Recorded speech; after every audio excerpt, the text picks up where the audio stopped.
दीपावली किंवा दिवाळी हा प्रकाशांचा सण आहे आणि सर्वात जास्त उत्साहात धूमधडाक्यात साजरा केला जाणारा सण आहे.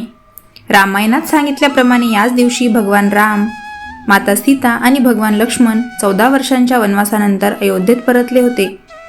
दिवाळीचा हा सण वसुबारसपासून सुरू होतो आणि भाऊबीजेला संपतो. वर्षाच्या उत्तरार्धात येणारा हा सण दिवाळी किंवा दीपावली या नावाने ओळखला जातो. अगदी महिनाभर आधीच या सणाची जोरदार तयारी सुरू होते. फराळाचा सुगंध घराघरातून दरवळू लागतो. घरी सोनं पावलं आणि लक्ष्मी यावी यासाठी साफसफाई केली जाते. रुसवे फुगवे विसरून नातेवाईकांना भेटण्याचा आणि त्यांच्यासोबत आनंद वाटण्याचा हा काळ असतो. एकमेकांना खास दिवाळीच्या निमित्ताने शुभेच्छा दिल्या जातात. दिवाळीतील प्रत्येक दिवसाला खास असे महत्त्व आहे. तो दिवस साजरा करण्याची पद्धतही तितकीच खास आहे. दिवाळीच्या प्रत्येक दिवसाची माहिती आपल्याला असायलाच हवी. म्हणूनच आज आपण दिवाळी सणाची माहिती जाणून घेणार आहोत. पण त्याआधी चॅनलवर नवीन असाल किंवा अजूनही चॅनलला सबस्क्राईब केले नसेल तर नक्की करा. तसेच बेल आयकॉनवरही क्लिक करा म्हणजे नवनवीन व्हिडिओचे नोटिफिकेशन तुम्हाला येतील. चला तर मग व्हिडिओला सुरुवात करूया. तर महाराष्ट्रात दिवाळी चालू होते ती वसुबारस या दिवसापासून. गाई गुरांबद्दल कृतज्ञता व्यक्त करण्याचा हा दिवस अश्विन कृष्ण द्वादशीला म्हणजेच गोवत्स द्वादशीला साजरा केला जातो. हिंदू धर्मात गायीला महत्त्वाचे स्थान आहे. तिचा सन्मान म्हणून या दिवशी गायीची पाडसासह संध्याकाळी पूजा करतात. घरात लक्ष्मीचे आगमन व्हावे या हेतूनेही या दिवशी सवत्स धेनूची पूजा करण्याची पद्धत आहे. वसू म्हणजे द्रव्यधन, त्यासाठी असलेली बारस म्हणजे द्वादशी, म्हणून या दिवसाला गोवत्स द्वादशी असेही म्हणतात. वसुबारस दिवशी गायीची पाडसासह संध्याकाळी पूजा करतात. या दिवशी दूध, दुधाचे पदार्थ, तळलेले पदार्थ खात नाहीत. या दिवसापासून अंगणात रांगोळी काढून दिवाळी सणाची सुरुवात होते. ज्यांच्याकडे घरी गुरे वासरे आहेत त्यांच्याकडे या दिवशी पुरणपोळीचा स्वयंपाक केला जातो. घरातील सवाष्ण बायका गायीच्या पायावर पाणी घालतात. नंतर हळद, कुंकू, फुले, अक्षता वाहून फुलांची माळ त्यांच्या गळ्यात घालतात. निरांजनाने ओवाळून केळीच्या पानावर पुरणपोळी किंवा गोड पदार्थाचा नैवेद्य दाखवतात. गायीला ते खाऊ घालतात. या दिवसापासून अंगणात रांगोळी काढण्यास सुरुवात होते. पुष्कळ स्त्रियांचा या दिवशी उपवास असतो. आपल्या मुलाबाळांना चांगले आरोग्य मिळावे व सुख लाभावे म्हणून ही पूजा करतात. वसुबारस साजरा करण्यामागे अजून एक गमतीशीर माहिती अशी सांगितली जाते की दिवाळीच्या दरम्यान वातावरणामध्ये अधिक प्रमाणात ऊर्जा निर्माण होत असते, ज्यामुळे वातावरणात अस्थिरता आणि प्रणाली तापमान वाढ होते. हे टाळण्यासाठी म्हणून 100 कोटी देव जिच्यात सामावले आहेत अशा गौमातेचे पूजन केले जाते, जिच्यामध्ये देवाच्या दैवी किरण शोषण्याची कमाल क्षमता आहे. गाय देखील कृष्ण स्वरूपात प्रभू प्रतिनिधित्व करते. तसेच अजून एक गोष्ट अशी सांगितली जाते की समुद्र मंथनातून उत्पन्न झालेल्या नंदा नावाच्या धेनूला उद्देशून हे व्रत आहे. दिवाळीचा दुसरा दिवस म्हणजे धनत्रयोदशी. धनत्रयोदशी, धनतेरस, यमदीपदान, धन्वंतरी जयंती अशा नावाने हा दिवस ओळखला जातो.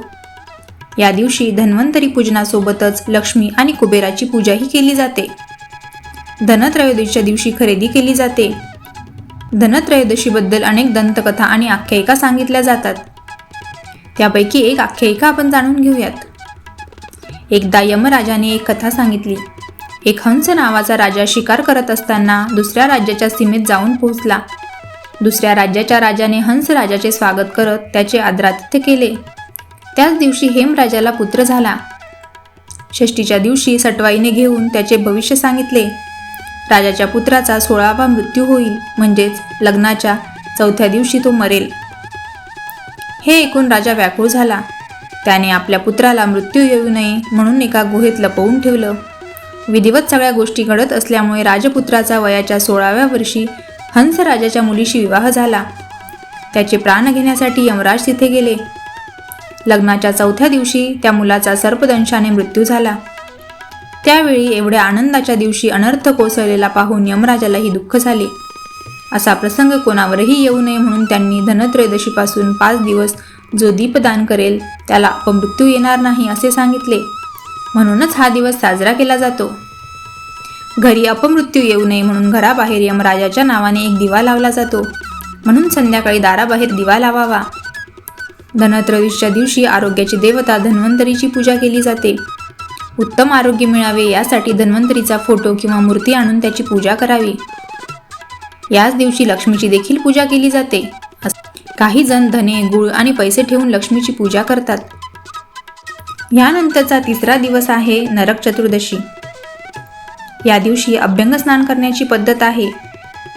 पहाटे उठूनच या दिवसाची सुरुवात केली जाते. मस्त उटणं लावून या दिवशी आंघोळ केली जाते.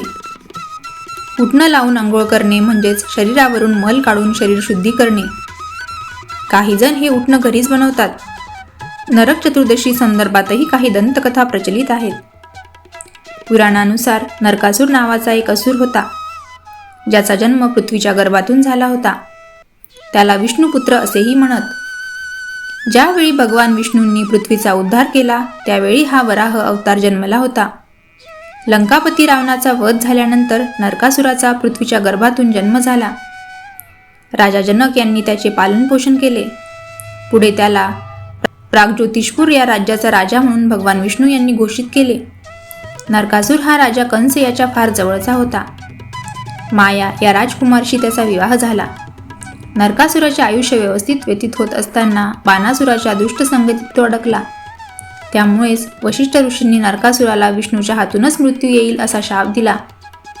या शापातून वाचण्यासाठी त्याने ब्रह्मदेवाला प्रसन्न करत त्याचा कोणाकडूनही वध होणार नाही असा वर मागून घेतला. त्याने त्या वराच्या बळावर अनेक अन्याय सुरू केले. अनेक राजांना हरवून राज्यातील स्त्रिया आणि मुलींना पळवून मणिपर्वतावर आणून ठेवले. त्याच्या या उन्मत्तपणामुळे देव आणि मानवही त्रासले होते. अखेर भगवान कृष्णांनी नरकासुराचा वध करण्याचे निश्चित केले. त्याची राजधानी असलेल्या प्राग्ज्योतिषपूर येथे गरुडावर स्वार होत त्यांनी नरकासुराच्या देहाचे 2 तुकडे केले. बंदिवासातील सगळ्या महिलांना सोडवले. त्यांना कोणी स्वीकारणार नाही हे जाणून त्यांनी तब्बल 16,000 कन्यांशी विवाह केला.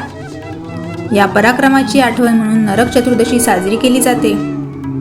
तर नरक चतुर्दशी कशी साजरी करतात? पहाटे उठून अभ्यंग स्नान केले जाते. त्याआधी लहानांना तेलाने मालिश करून मग त्यावरच उटणं लावलं जातं. घराबाहेर रांगोळी आणि दिवा लावला जातो. तुळशी शेजारी दिवा लावून किंवा घराबाहेर कारेट नावाचं फळ घेऊन ते अंगठ्याने फोडले जाते. नरकासुराचा वध म्हणजेच अनिष्ट प्रवृत्तीचा वध किंवा वाईटाचा नाश म्हणत सहकुटुंब दिवाळीचा फराळ खाल्ला जातो. नरक चतुर्दशी नंतरचा दिवस म्हणजेच लक्ष्मीपूजनाचा दिवस. दिवाळीत लक्ष्मीपूजनाला विशेष महत्त्व आहे. व्यापारी वर्ग तर हा दिवस अगदी मोठ्या उत्साहात साजरा करतात. लक्ष्मीचा वास आपल्याकडे कायम राहावा, घरी असलेला पैसा अडका टिकवून राहावा यासाठी हा दिवस मोठ्या श्रद्धेने आणि उत्साहाने साजरा करण्याची पद्धत आहे. लक्ष्मीपूजन नेमके का केले जाते आणि ते कसे करावे हे आता आपण जाणून घेऊयात. शरद पौर्णिमेच्या दिवशी झालेल्या समुद्र मंथनातून लक्ष्मीची उत्पत्ती झाली. शरद पौर्णिमा म्हणजे नवरात्र उत्सवानंतर येणारा कोजागरीचा दिवस हा लक्ष्मीचा जन्मदिवस म्हणून साजरा केला जातो. तर दिवाळी हा सण कार्तिक अमावस्येला येतो. कार्तिक अमावस्येचा हा दिवस काली मातेचा असतो. या दिवशी काली मातेची पूजा होणे अपेक्षित असते. असे म्हणतात की शरद पौर्णिमेचा दिवस लक्ष्मीचा आणि अमावस्येचा दिवस हा काली मातेचा असतो. पण बदलत्या काळानुसार दिवाळीच्या दिवसात लक्ष्मीची पूजा केली जाते. तर लक्ष्मीपूजनाच्या दिवशी लक्ष्मीची मूर्ती ब्रह्मा, विष्णू, महेश, गणेश यांचीही पूजा केली जाते. लक्ष्मी माता प्रसन्न राहण्यासाठी घरातील लक्ष्मी, धन, पैसा, सोनं यांची पूजा केली जाते. यामध्ये वाढ व्हावी आणि आनंद कायम टिकून राहावा अशी मनोभावे प्रार्थना केली जाते. लक्ष्मीपूजनानंतरचा दिवस म्हणजेच दिवाळी पाडवा अर्थात बलिप्रतिपदा. हा दिवाळीतील अत्यंत महत्त्वाचा असा दिवस आहे. हिंदू धर्मानुसार मानल्या जाणाऱ्या 3.5 मुहूर्तांपैकी हा पण एक मुहूर्त आहे. लक्ष्मीपूजन झाल्यानंतर येणाऱ्या कार्तिक शुद्ध प्रतिपदेला बलिप्रतिपदा असे म्हणतात. सोने खरेदी आणि व्यापाऱ्यांसाठी नव्या वर्षाची ही सुरुवात असते. या दिवशी पतीलाही औक्षण करण्याची पद्धत आहे. दिवाळी पाडवा हा दिवस खास नवरा बायकोचा असतो. याबद्दल एक दंतकथा आहे, ती आता आपण जाणून घेऊयात. असुरांचा राजा बळी हा भक्त प्रल्हादाचा नातू आणि विरोचना यांचा पुत्र होता. राक्षस कुळात जन्म घेऊनही तो अत्यंत चारित्र्यवान, प्रजाहित दक्ष, दानी आणि विनयशील होता. त्याचा दानशूरपणा हा त्याच्या ठायी असलेला सगळ्यात मोठा गुण. त्याच्या या वाढत्या शक्तीच्या प्रभावाने त्याने देवांचाही पराभव केला. त्याचा पराभव करण्यासाठी भगवान विष्णूची निवड करण्यात आली. बळीराजाने एक यज्ञ केला. या यज्ञानंतर दान देणे गरजेचे होते. हे दान घेण्यासाठी भगवान विष्णूंनी वामन अवतार धारण केला आणि बळीराजासमोर उभे राहिले. वामनाने बळीराजाकडे 3 पावले भूमी मागितली.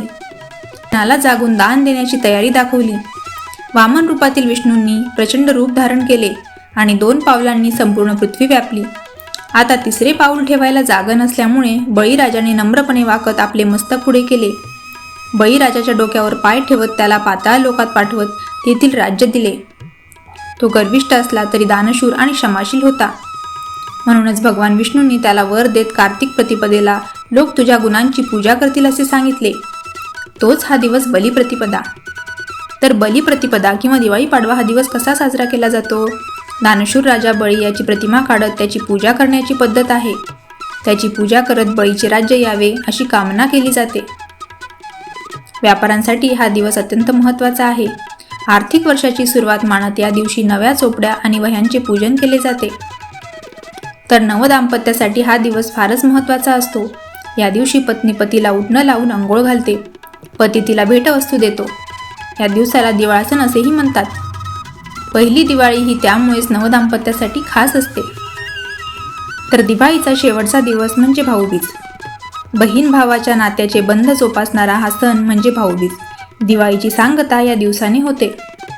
या दिवशी बहीण भावाला ओवाळते आणि त्याच्या दीर्घ आयुष्यासाठी प्रार्थना करते. कार्तिक शुद्ध द्वितीया म्हणजेच भाऊबीज अशी या सणाची ओळख आहे. तर भाऊबीजेमागील दंतकथा अशी आहे की यमराजाने आपली बहीण यमुनेच्या घरी जाऊन तिला वस्त्रे, अलंकार इत्यादी वस्तू देऊन तिच्या घरी भोजन केले. म्हणून या दिवसाला यमद्वितीया असे म्हणतात. या दिवशी यमुना नदीत स्नान करणे अत्यंत पवित्र मानले जाते. असे केल्यास त्या वर्षी तरी यमापासून भय नसते असे म्हणतात. अपमृत्यूची भीती टाळण्यासाठी हा दिवस महत्त्वाचा असतो. या दिवशी यमराजाला दूर ठेवण्यासाठी ही बहीण भावाच्या दीर्घायुष्यासाठी त्याला ओवाळते. तर बहीण भावाचा हा सण असल्यामुळे बहिणीने या दिवशी भावाच्या आवडीचे खास पदार्थ बनवावेत. या दिवशी भाऊ बहिणीकडे येतो. बहिणीने भावाला ओवाळावे आणि भावाने ओवाळणी म्हणून बहिणीला भेटवस्तू द्यावी. भावाच्या दीर्घायुष्यासाठी या दिवशी अपमृत्यू टाळण्यासाठी यमाला दीपदान करण्याची पद्धत आहे. दिवाळीत रांगोळी आणि कंदिलाचेही विशेष महत्त्व आहे. दिवाळीत सगळं वातावरण एकदम वेगळं झालेले असते. दारोदारी रांगोळी काढली जाते. घरोघरी वेगवेगळ्या आकाराचे कंदील लावले जातात. दारात दिवे लावले जातात. रांगोळीचे हिंदू धर्मात अनन्यसाधारण महत्त्व आहे. कंदिलाचेही अगदी तसेच महत्त्व आहे. दिवाळीचे महत्त्व जाणून घेतल्यानंतर आता आपण रांगोळी आणि कंदिलाचे महत्त्व जाणून घेऊयात. रांगोळी हे सौंदर्य आणि मांगल्याचे प्रतीक मानले जाते. त्यामध्ये काढलेली प्रतीके ही मांगल्य, शक्ती, उदारपणा याची चिन्हे मानली जातात. रांगोळी ही सगळ्या नकारात्मक शक्तींना दूर ठेवण्याचे काम करते. त्यामुळेच घरात काही आनंदाचे काही प्रसंग असतील तर त्या दिवशी अगदी हमखास रांगोळी काढली जाते. रांगोळी काढण्यामागे अशीही धारणा आहे की त्यामुळे नशीब फळफळणे, चांगल्या गोष्टींना आमंत्रण देणे या गोष्टी घडतात. आकाशकंदील हे देखील मांगल्याचे प्रतीक मानले जाते. आकाशकंदिलामुळे घरात सकारात्मक प्रकाश येण्यास मदत मिळते. आकाशकंदिलाचा रंग आणि त्याचा आकार हा आनंद प्रदान करणारा असतो. तर कशी वाटली तुम्हाला ही माहिती? कमेंट करून सांगायला अजिबात विसरू नका. धन्यवाद. व्हिडिओ आवडल्यास व्हिडिओला लाईक करा, जास्तीत जास्त शेअर करा आणि चॅनलला सबस्क्राईब करायला विसरू नका.